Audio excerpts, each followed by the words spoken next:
जय हिंद दोस्तों, आपका स्वागत है डेवलपमेंट डायरीज के इस नए एपिसोड में।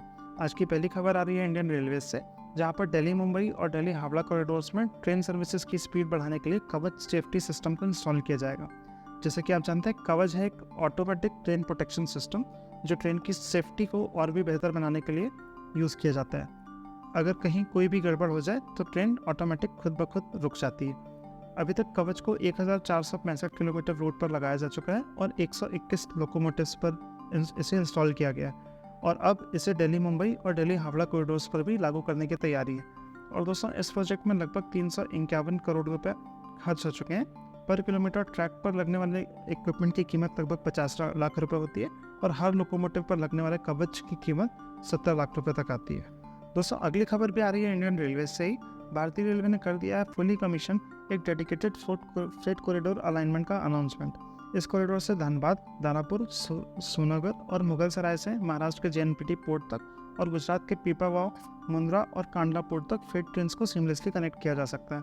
Dedicated freight corridor corporation of India limited DFCCIL के अनुसार ये काम टाइमली डिलीवरी ऑफ कोल को पावर हाउसेस को अश्योर करेगा और खाली रेक्स को कोल माइन से फर्दर लोडिंग के लिए वापस भी ले जाया जाएगा।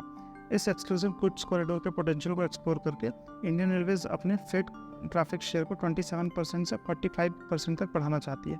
दिलचस्प बात यह है कि DFCCIL ने इन हाउस डेवलप किया है web based centralised IT system dedicated freight information system DFIS, जिसके थ्रू अब तक 1 लाख ट्रेन रन और मैनेज किए गए हैं, जिसकी वजह से एफिशिएंसी और वर्क डुप्लीकेशन दोनों में ही सुधार हुआ है। DFIS एक ऐसा web based centralised IT system है जो हायर मैनेजमेंट और ग्राउंड स्टाफ के लिए इम्प्रूव फ्रेट ऑपरेशन के लिए काम करता है।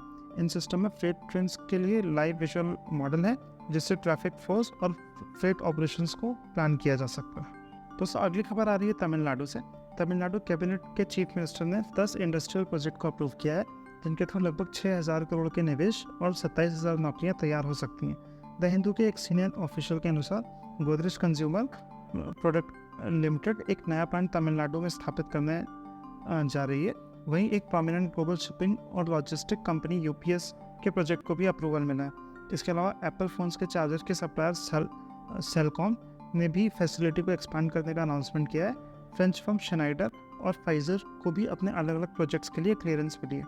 इन प्रोजेक्ट में नए वेंचर्स और एक्सपेंशंस का मिक्स है। इन 10 प्रोजेक्ट में से 2 इलेक्ट्रिक व्हीकल पर फोकस हैं, 3 जनरल मैन्युफैक्चरिंग से संबंधित हैं और 1 इलेक्ट्रॉनिक हार्डवेयर से जुड़ा हुआ है। दोस्तों, अगली न्यूज़ है अदानी ग्रुप से। अदानी ग्रुप की copper producing factory Mundra, Gujarat में अगले साल से ऑपरेशन स्टार्ट करने वाली है, जिससे रिफाइंड कॉपर के प्रोडक्शन में एक मेजर कैपेसिटी बूस्ट होगा। ये इंडिया के शिफ्ट टुवर्ड्स EV और रिन्यूएबल एनर्जी को भी मजबूत करेगा। अदानी ग्रुप की एनुअल जनरल मीटिंग में शेयर होल्डर्स के सामने बताया गया है कि नवी मुंबई एयरपोर्ट और कॉपर स्मेल्टर जैसे कुछ प्रोजेक्ट्स अंडरवे हैं और दोनों प्रोजेक्ट अपने शेड्यूल के हिसाब से प्रोग्रेस कर रहे हैं। अदानी एंटरप्राइज लिमिटेड की copper business subsidiary Kutch copper limited KCL एक greenfield copper refinery project setup कर रहा है, जिसकी capacity 1 million ton per annum होगी और इस प्रोजेक्ट को 2 फेजेस में कंप्लीट किया जाएगा, जिसमें पहले फेज की कैपेसिटी 0.5 MTPA होगी। दोस्तों, अगली खबर एक इंटरेस्टिंग खबर है, क्योंकि इसमें महाराष्ट्र के 5 एयरपोर्ट्स जो फाइनेंशियली डिस्ट्रेस्ड अनिल अंबानी के रिलायंस ग्रुप को लीज पर दिए गए थे, अब वापस स्टेट गवर्नमेंट के कंट्रोल में आ गए हैं। यह announcement deputy chief minister Devendra Fadnavis ने स्टेट असेंबली में किया था। महाराष्ट्र सरकार ने 2009 में बारामती, नांदेड़, लातूर, यवतमाल और ओस्मानाबाद के 5 एयरपोर्ट्स को Reliance airport developer private limited RADPL को 30 साल के लिए लीज पर दिया था, जो रिलायंस इंफ्रास्ट्रक्चर के अनिल अंबानी ओन करते हैं।